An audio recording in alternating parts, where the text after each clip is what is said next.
This is Andy Purewal for Boxing Social in association with Betfred, and I'm delighted to be joined by Johnathon Banks out here in Las Vegas. Johnathon, how are you doing? Oh man, I'm great. It's great to be out here in Las Vegas. Yeah, everything's good. It's good to hear. Now, obviously, you're just helping your man, Badou Jack, get ready for June 6th, the rematch with Jack-Pascal. How have preparations been going? Preparation's been great. Like, there's, you know, I wish I could say more, but there's such a cliche in boxing. Everybody say preparation is great. This is the greatest they ever been. I'm not saying all that. All I'm saying is everything went good, and to show how good camp was, I can't settle less than a victory on the night of June 6th. Badou's been keen for this rematch since the first fight. Have you seen a difference in his mentality, in his motivation heading into it? You know, I have. I seen the difference in him as a person. It's just something about it. He just wanted more, so much more. He just wanted, and that's the bottom line to it. And I think that's what he needed. He needed to be filled from round one, and be on attack all night instead of just half the night. That's something I was going to ask you. Heading into this fight, what's going to be the differences between the bout on June 6th in comparison to the first fight? Because do you remember how the bout ended? Such an action-packed round 12. It's going to start that way. That's how the fight's going to start. It's going to start. Badou's going to start like he left it on the last fight. Does Badou feel the pressure to be successful in the rematch this time around, Johnathon? I think any fighter feels pressure to be successful, whether it's the rematch or the first time they meet. Like any fighter who wants to win, feel pressure on performing to a level where they're sure they'll win. I know you guys won't want to look past June 6th, but have you thought about what could be next for Badou provided he's successful? I haven't thought about it. You know, my mind, I got like what they call a one-track mind. I go with Pascal, and right now that's all that's on the table, that's all that's on the brain. And once that's over with, then I can actually think about other things. I've got to ask though, the other light heavy champions, the likes of Artur Beterbiev, Dimitri Bivol, your thoughts on either of those guys? What do you make of them? I think the Cruiserweight division is loaded with lots of talent. And the talent that they have, is, to me, I love it. It's great.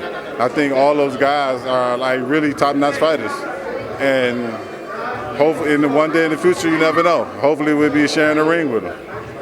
And then just moving forward, also training Gennady Golovkin. How's he doing? Gennady's good. He's good spirits, just waiting on the fight date. He want to fight, just like he see everybody else in training camp and want to fight. He's like any other athlete. He really wants to fight. I know he's eager for the trilogy bout with Canelo. Canelo said he wants to face Caleb Plant. Away from that, what do you think is most likely? Demetrius Andrade has been calling for him. Charlo has been calling for him. Is it a unification next for Gennady? I hope so. I think one of the easiest things to do in the sport of boxing is quote another fighter's name and say you want to fight him. But it's totally different when you make the fight happen, coming to the table and making the fight happen. You know, when you want to outbid yourself and then say they don't want to fight me, that's an unfair statement. You know what I'm saying? Me personally, from knowing Gennady and being a fan of Gennady before I even started working with him, I've never seen them be scared of anyone. I've never seen them duck or dodge anyone. So, as far as any name that's out there, I don't think Triple G would dodge any name that's out there. I'm going to ask you on the middleweight champion front. You've got Murata, you've got Andrade, you've got Charlo. Which fight, if you could choose, which one would you like if it was a unification? I say line them all up.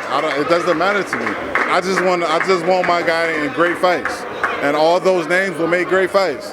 I don't have a problem with no name you pick. You could flip a coin on who fight first. It doesn't matter to me. I just want to see him fight. I want to see him continue to fight and fight these guys that's very competitive. All these guys are very good guys. I've never said nothing negative about neither one of these guys. I like the guys. I just want to see who makes the fight. Let's make the fight happen.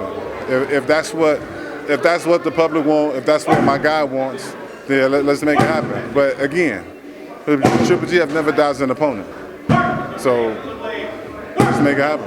What does Gennady want? Who in particular? Is it the Canelo fight or is it one of those other guys, as he said to you personally? Triple G have not mentioned a name. He just wants to fight. That's it. He wants to fight. It's not known that he's done chasing one name because that got him nowhere. So he just want to fight. I've got to ask you about a few other fights. One most recently, the Canelo-Saunders fight. What did you make of it? Well, I predicted what was going to happen. It was predictable. I mean, I understand a lot of people gave Sanders a great big chance, but me personally, I like Sanders as the fighter. I just didn't think he was going to beat Carlo. That's all. Then we've got an undisputed fight at 140 this weekend. Josh Taylor, Jose Ramirez. Again, your thoughts, Jonathan? Say that one more. An undisputed fight at 140 pounds this weekend. Josh Taylor, Jose Ramirez. Your thoughts? That's going to be an awesome fight. All I can say is anybody, if you like boxing, watch this fight. Get your popcorn ready. I think this is going to be a really good fight. This is going to be a very good competitive fight. I like both guys, man. I can't definitively say who's going to win, but I mean, I like both guys. I think it's going to be a good fight. The week after that, you've got Devin Haney versus Jorge Linares again. Your thoughts? I still think Devin Haney he's an Olympian for a reason. I just think that his talent is carrying him where he needs to be, and as long as he keep that drive and determination behind it, he'll remain successful. But also, he have to get past this guy to do that. This is going to be a very tough opponent for him. Jonathan, that 135 division is stacked. Devin Haney, Teofimo Lopez, Gervonta Davis, who could drop back down, Ryan Garcia. What do you make of it? It's a hot division, man. Maybe one of the second most hottest divisions in the sport. You know what I'm saying? But the only way the division can stay hot if the champions fight each other.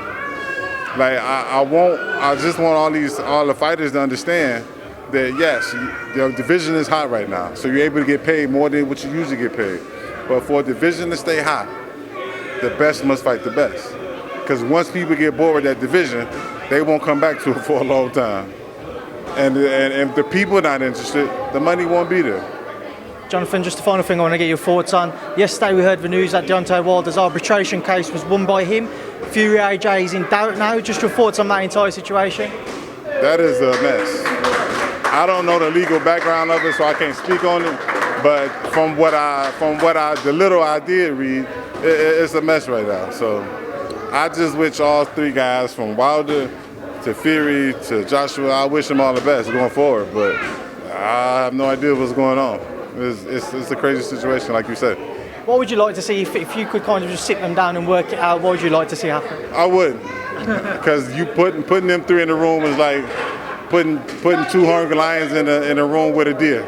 It's nothing gonna be worked out in the room. You must let the people that's over the promotional companies handle it. Because cooler heads prevail. A fighter can't discuss his own fight because he's too emotional about it. So we'll see. With Deontay Wilder, you got Al Heyman discussing stuff with Bob Arum, which is on Fury's side. Then you got Eddie Hearn discussing stuff with AJ, which is obviously on AJ's side. So at some point, you got to come together for the sport and just put on a big fight. Everybody's saying that for the longest they want one champion, so let's see if they can make it happen. Jonathan, we'll leave that there now. I'll leave you to enjoy the rest of this workout. Thank you for speaking to Boxing Social. My pleasure. Thank you. Thank you, Jonathan.